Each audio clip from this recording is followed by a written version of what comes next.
Sagar is a Sanskrit word for ocean.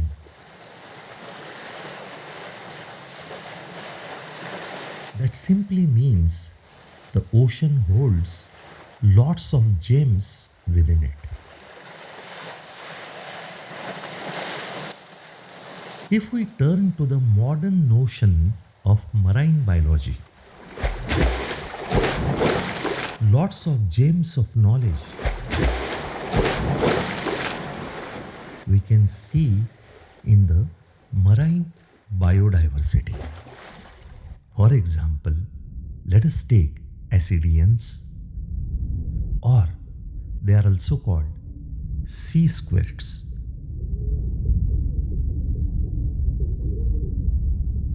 They are classified in subphylum Tunicata.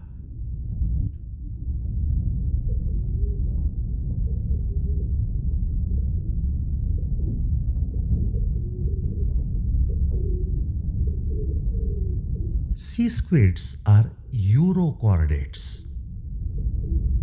These are sedentary animals, meaning they are fixed to a substrate in ocean at a very shallow depth.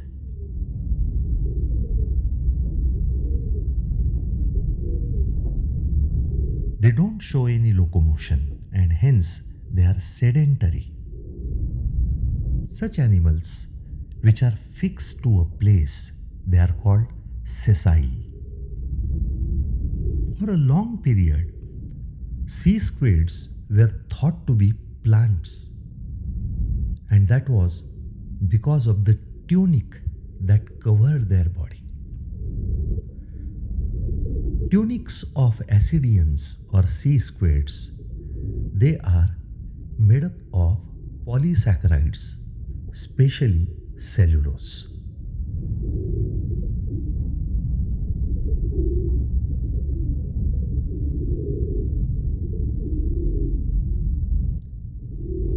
An American biologist, Ralph Arnold Levin, was studying sea squids.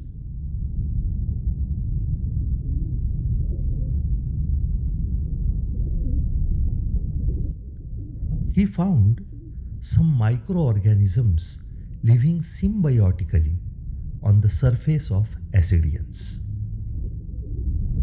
Due to large size of those microorganisms, they were thought to be some unicellular algae. But when the electron microscopy results came out, they were found to be bacteria. These bacteria were symbiotically living on the surface of ascidians and their larvae as well.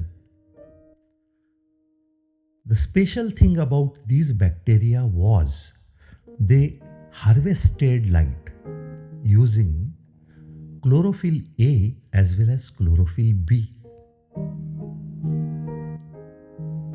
Cyanobacteria mostly use chlorophyll A for harvesting the light.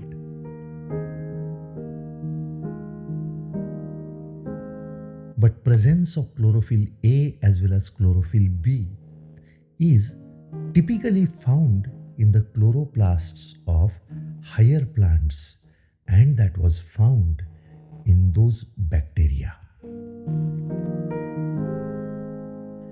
Levin named those bacteria as prochlorons.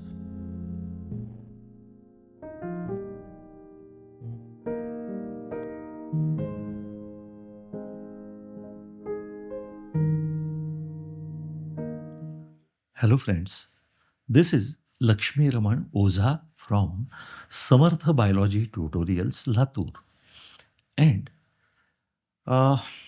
here we begin with a new series on the subject of symbiosis. In fact, there was a series of almost 12 parts on the topic the living world. In fact, that was not just restricted to the topic the living world, but we discussed different array of ideas, various different types of concepts. Those come in the syllabus of NEET. And now we are going to study the new series. We are going to study few more concepts. Those are scattered in various different topics of your subject, your biology, for NEET preparations. And we are going to understand various different concepts. Those are scattered in different topics. But the axis of this series will be symbiosis. We are going to talk about various different life forms from animal kingdom, plant kingdom, microbes, etc. And in context to endosymbiosis, we are going to even understand the endosymbiosis that takes place in chloroplast, mitochondria, and apicoplasts, a structure that is found in the uh, malaria pathogen, a protozoon that belongs to phylum Apicocomplexa in kingdom Protista. So we are going to talk about these structures as well, how the endosymbiosis of these structures took place. What is the reason of their more than one uh, biological membrane they are enveloped with? So all these ideas we are going to discuss in this topic. So let us dive in. In 1878, Anton de Barry gave the concept, he coined the term symbiosis. He defines symbiosis as an association of two living forms having different names, and they exist as a single entity, that is called symbiosis. Later on, the term mutualism, commensalism, and parasitism, those were introduced, but at the beginning there was a single term called symbiosis. We cannot imagine a living organism without any other living form associated with that. Our body is composed of trillions of cells, and these trillions of cells in our body are categorized into 220 different species or forms, like nerve cell or muscle cell, red blood cell, osteocyte, etc., etc. So all these cells, different types of cells, they exist in our body, and the total number in adult human body that goes to be in trillions. But our body inhabits many bacteria. These bacteria we call as microflora. If it is present on the skin, it is called skin microflora. If it is present in the gut digestive system, then it is called gut microflora. If it is present in the oral cavity, then that is called oral microflora. So these microorganisms, they exist in our body in almost 10 times the number our own body cells are. We are actually um, an ecosystem where these bacteria of different kinds, they thrive, they grow. Most of the living forms, they show a specific kind of interaction with other life forms. For example, let us take lichens. Lichens are symbiotic association of fungi and algae. The fungal partner is known as mycobiont, while the algal partner is called phycobiont. Phycology is the study of algae, and mycology is the study of fungi, fungus. Look at this. Don't you find these two words, mycelium and mycology, somewhat similar? Study of fungi is called mycology. So, mycobiont is the fungal partner of that lichen, and phycobiont is the photosynthetic partner, and that is why it is also called photobiont in lichens. So, that is also an example of symbiotic association.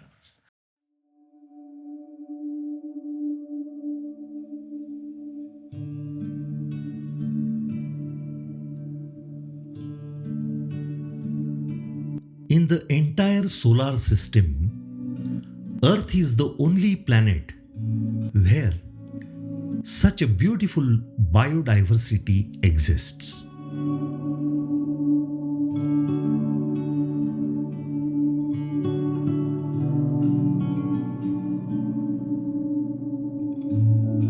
From minute microbes up to the tall sequoia trees and even the whales.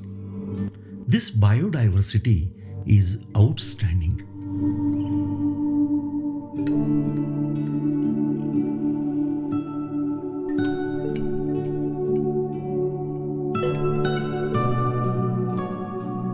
In the equatorial region of Earth, there are rainforests.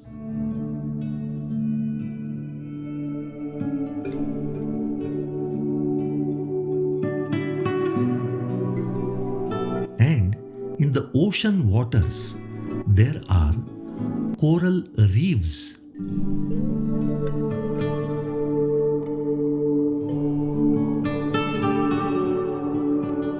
Both of these are rich in biodiversity. They have large number of flora and fauna, their communities.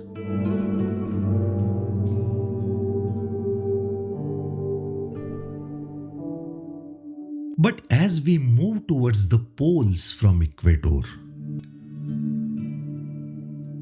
the winters get long and summers are brief. They are short. But life thrives in these regions also.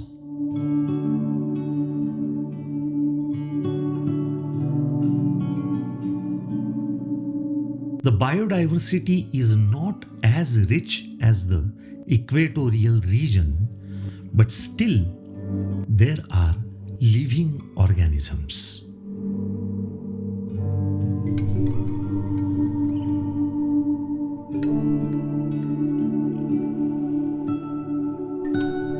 With the arrival of brief summer, the snowy landscapes of tundra decorate with a vibrant and brightly colored vegetation.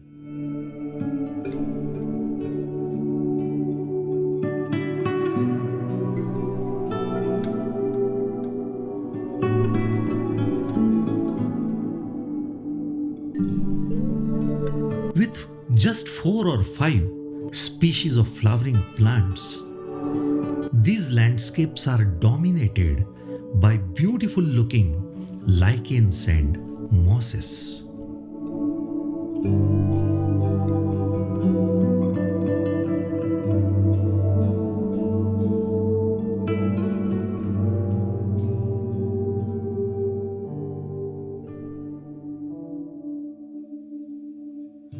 The rocks are literally painted by lichens, while few emerge with short branched thalli.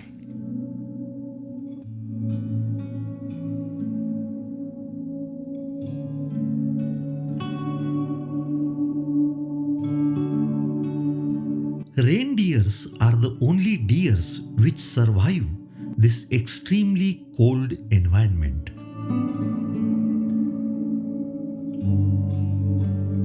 Having a dense fur of hollow hairs, their body can withstand the cold temperatures.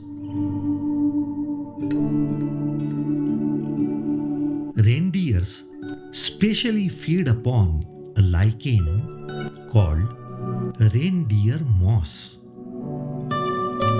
This is again a misnomer. Reindeer moss is not a moss. Just like jellyfishes are not fishes.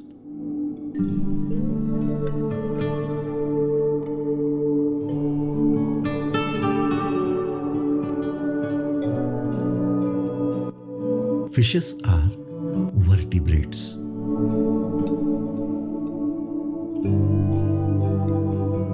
While jellyfishes are invertebrates. Similarly, mosses are plants. They are bryophytes. But reindeer moss is a lichen. And lichens are not plants. That is a symbiotic association of fungi where many green algae or cyanobacteria are trapped. They live together as a single life form.